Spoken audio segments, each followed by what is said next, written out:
Hey, how's it going, guys? This is your boy Hazzed, and today we're on the 8.1 PTR, going to be testing out the new buff to Frost and Unholy DK's self-healing capability, Death Strike. Now, this is going to be the big tell on whether or not we're going to be good in 8.1 or whether or not we're going to, still be what we are.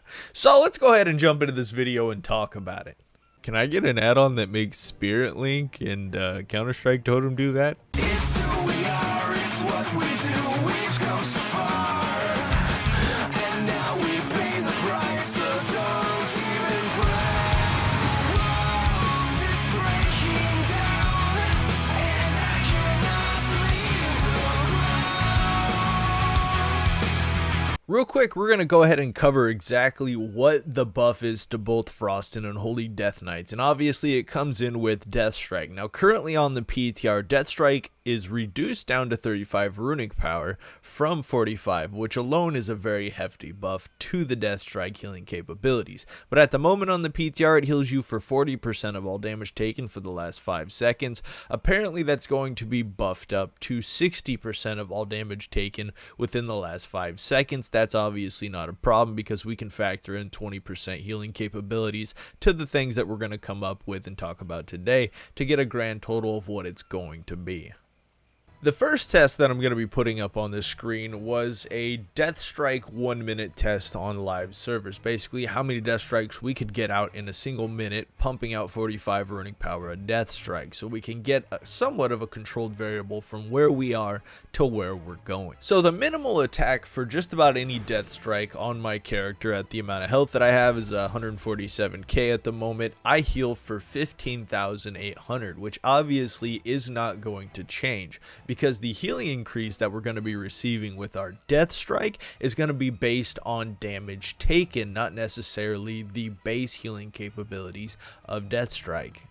The maximum live healing capability of a Death Strike, now it's also going to be based on how much damage you're able to take before that Death Strike, since it's healing based percentage on damage taken in a certain amount of time. So to get a really good amount of consistency between damage taken, I did all my testing for damage taken on the Dungeoneer's training dummy, so I could get a fairly good transfer from live to PTR. And the maximum healing capability on average, I noticed with Death Strike, was about 25,000.9, so pretty close to 26,000.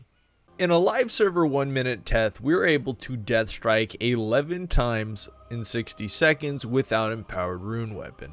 So the next thing that I needed to do after figuring out how many Death Strikes we're able to get in a minute was take the maximum number and times that number by 11, which would tell us exactly how much healing capabilities we're going to have in a single minute on current live Death Strikes, and it ended up being 284,900. The last test that I did on live was actually DPS'd again on the Dungeoneer's training dummy and allowing it to hit me as much as possible. But what I did was I opened up with empowered rune weapon and I went in DPSing on the target with the pure intention of spamming Death Strikes. This would give us another controlled variable with how long we're able to survive since the training dummy hits you back, and B, it's going to give us a sense of rotation, which we'll talk about later on in the video.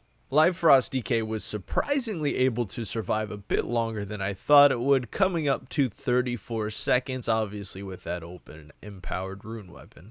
So getting over to the PTR Death Strike test, now minimal obviously didn't change from the live servers. Minimal is going to be the same, nothing has been affected with the 10% based healing capability of the spell. Now the maximum healing capability surprisingly isn't going to increase a lot from live to PTR because it is only a 5% difference. Now once they update it to 60%, it will be 25% difference.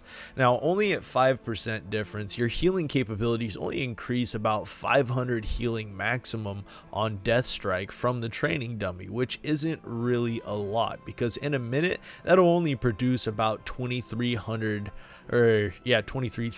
extra healing capability, which again is not a lot.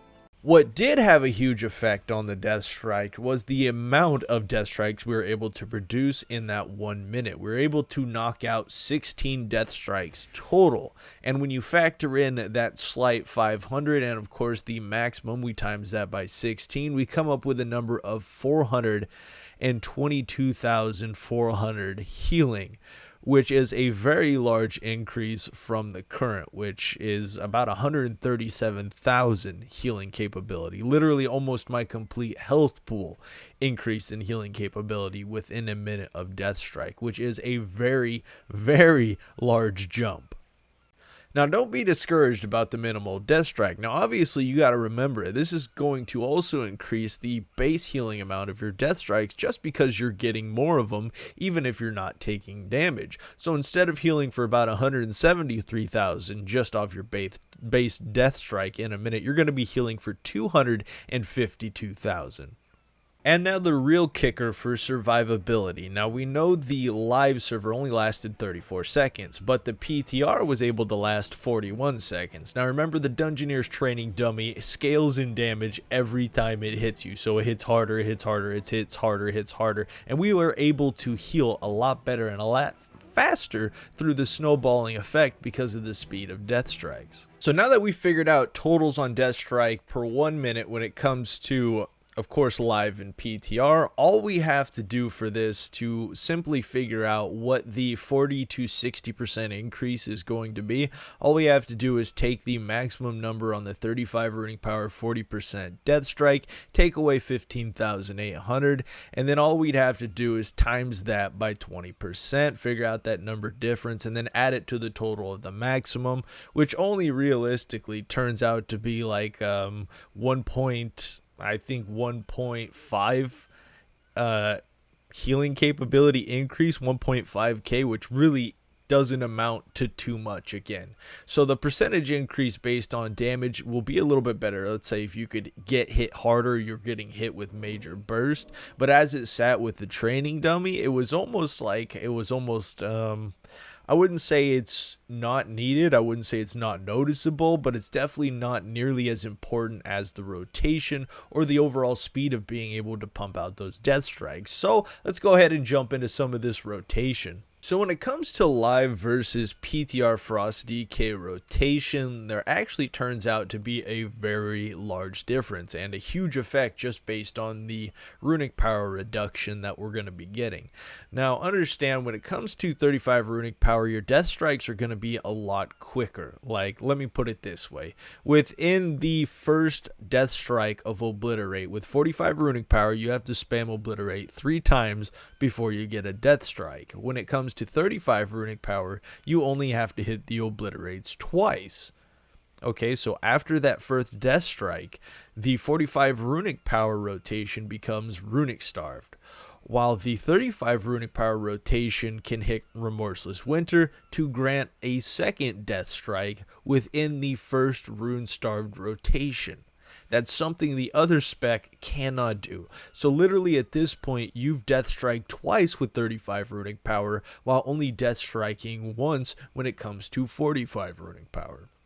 Now at this point, both specs are rune starved. You're waiting around, and then both specs have to apply a single Obliterate to Death Strike again. Now this is where it also gets kind of crazy, because the 45 runic power rotation at that point has to Obliterate Remorseless Winter to get another Death Strike. So that's 3 global cooldowns, or 2 to get to the Death Strike. Now as for the 35 runic power rotation, only has to Obliterate once at that point because the passive gain from runic power, and they're able to Death Strike directly after.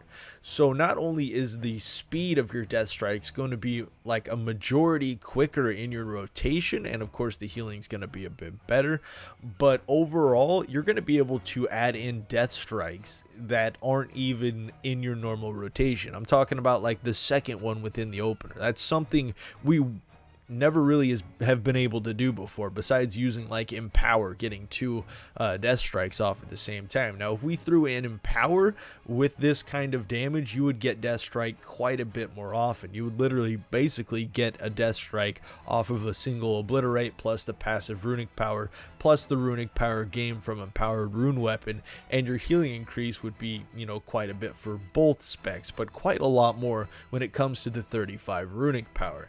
And of course I'm here on PTR, and I'll go ahead and show you exactly what I'm talking about. Now this spec, you can go ahead and obliterate a target twice, and of course you get your Death Strike capability. We're going to obliterate the target again, and we're going to Morse's Winter. That'll give us another Death Strike capability.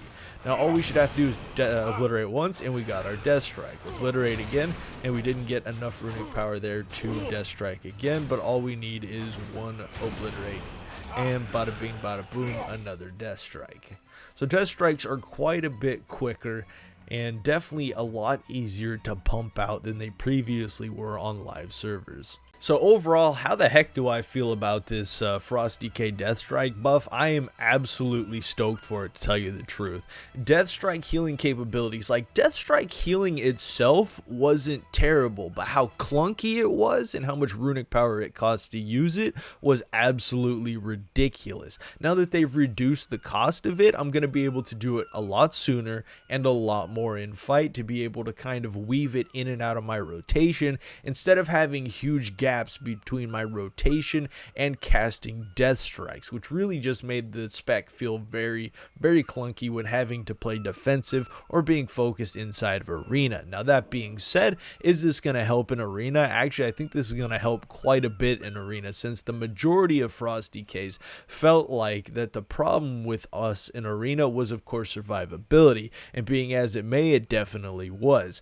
Now being as we got an increase to Death Strike in the amount of times we could Death Strike, is that going to make Lichborn good? It's definitely going to make it a bit better having the healing increase, because you are going to be able to heal as long as you're in melee range on something. If you're fighting melee cleave and you're being focused, obviously that's not going to be a problem, and that's usually the only reason you're probably going to have to pop that in Death Strike anyways.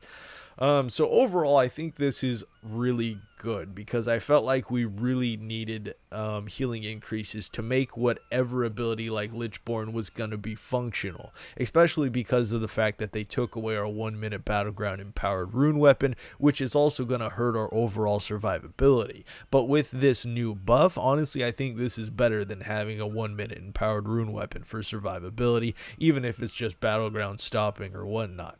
So overall, I'm happy about this change. I'm stoked for Frost DKs in 8.1. Honestly, I can't wait. Like it needs to come soon. It needs to come soon. And I'll go ahead and try to get some PTR PvP footage of this spec in action to see if the Death Strikes really help, because it's definitely something I need when it comes to playing double DPS on a Frost DK.